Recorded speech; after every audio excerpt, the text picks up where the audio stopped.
Welcome to Africa and Beyond Television Network, where we bring you the most relevant and timely news from all corners of the continent. Our mission is to showcase the diversity, beauty, and strength of Africa, and to provide a platform for African voices to be heard. We still have to confront those problems when the situation has not been properly resolved at home. Let's look for definitive solutions here at home amongst ourselves. So this is our appeal to our wide community. Don't be abused by failed politicians of the type of Mr. Biti and Mr. Kasukuwere. Incidentally, they are also trying everything to see whether they can cause commotion within ZANU PF, the same people. They don't want to form their own parties and build them and disintegrate like they do. And this young man thinks he possesses a party which was founded and grew when he was in his mother's womb, Kasukuwere. He thinks he is the owner of that party, and now he's even having the temerity to start calling out for what he considers his morals in ZANU PF. I do hope that those comrades who are being called as morals by Kasukuwere will have the courage to stand up and say, we don't have anything to do with you. Because he's starting to sprinkle some names, including very important, very, very high-level names, to say they are part of his bandwagon. He is desperate to somehow tempt and tantalize America and Trump to come and do something about Zimbabwe. When it was the Biden administration, they knew each other from the time when sanctions were passed in 2002. Biden was one of the signatories of the Zidera bill. Clinton was one of the signatories of the Zidera bill. Obama was one of the signatories of the Zidera bill. So they were comfortable with the Democrats who were in America because they were fellow bandwagoners. They were in the same bandwagon about sanctions against Zimbabwe. Now, Trump is a wild ball. You don't know. So they are fretting about where the dice may fall this time. That's why this sudden agitation, and it is coming at a very wrong time. There was an institution which was so busy stirring up bad politics in this country. It was called USAID. It operated from the American embassy, and it operated autonomously from the American ambassador. It was American foreign policy privatized since 1961. And USAID was the skunkworks for all sorts of chicanery. And I don't know how many people have lost their paychecks. I hope some among you have not lost their paychecks.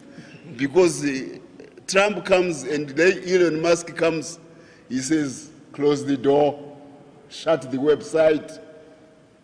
All the cover for nonsensical things, we're doing health this, all the other, health that.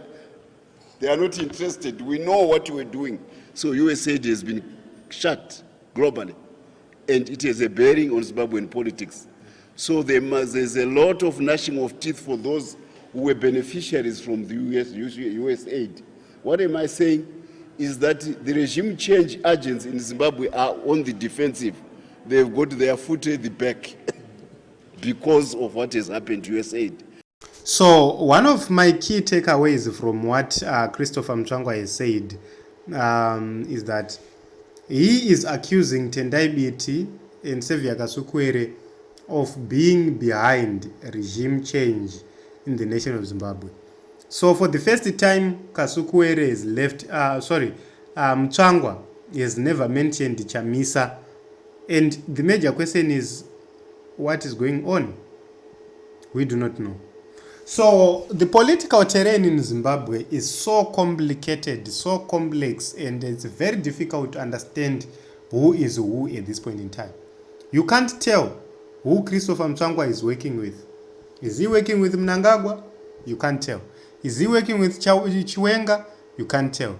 Who is he really working with? But what is of importance is to know that for the first time he has attacked Biti and Kasukuwere alone and has left President Chamisa. And in my own view, he does know what he's doing. There is an element of truth which Christopher Mutsvangwa know about the events which are going to happen in Zimbabwe. And as usual, he is a man who is trying to position himself. Why? Remember, he's pushing the issues of Manize, and he still wants to be in control, in part and parcel of whatever which is going to happen. He still wants to be recognized in a new Great Zimbabwe.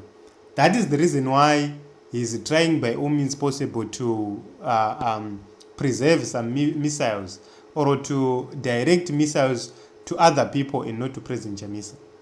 So tinomuziva Mutsvangwa angadai atofarisa kudhara atorasika. Then on the issue of USAID, what he does not understand is that under ZANU-PF, it's an ordinary man who is going to suffer by the stop of USAID. It's an ordinary man. So that is one thing which Mutsvangwa is missing there. ZANU-PF is not a part of development. It's a part of looting, which means the people of Zimbabwe are going to continue to suffer. Then one makes us a question. Does or can Mutsvangwa stand with Emmerson Mnangagwa? Number one, Mutsvangwa has pointed out to say it is Chiwenga who arrested his son. But in reality, it's not. The son of Christopher Mutsvangwa was arrested because of the fights between the Sterling deals.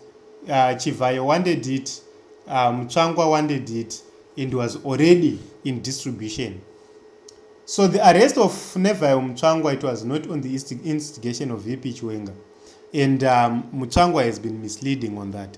What happened is that General Chiwenga then used an opportunity when he was acting president to sign the deal, Sterling, directly for Sterling to come to Zimbabwe.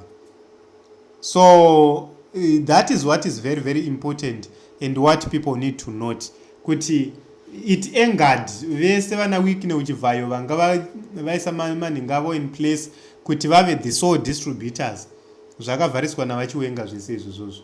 And pavakazvivharisa, he didn't revive Nevayo Mutsvangwa's efforts kuti anga achiita that nenge. That is the reason why Christopher is angry with VP Chiwenga.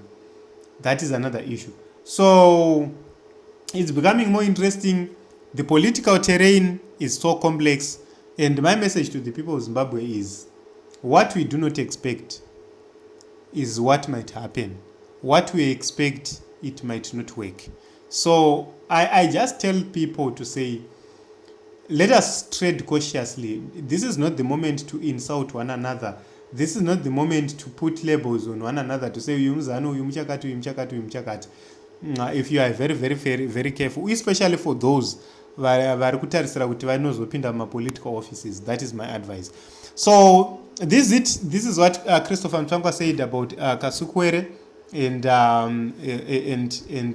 Tendai Biti.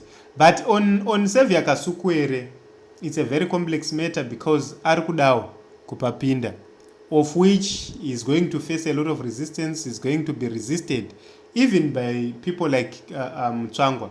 They are going to resist Kasukuwere as to be a president in Zimbabwe. Azvidinganga kara muprofita izvozvo. That is in the public domain. Let me tell you one statement. At a certain point in time, Mutsvangwa akambotaura rimwe statement rekuti zviri nani kutongwa na Chamisa pane kutongwa na Kasukuwere. I am telling you this. There is a certain point he said that.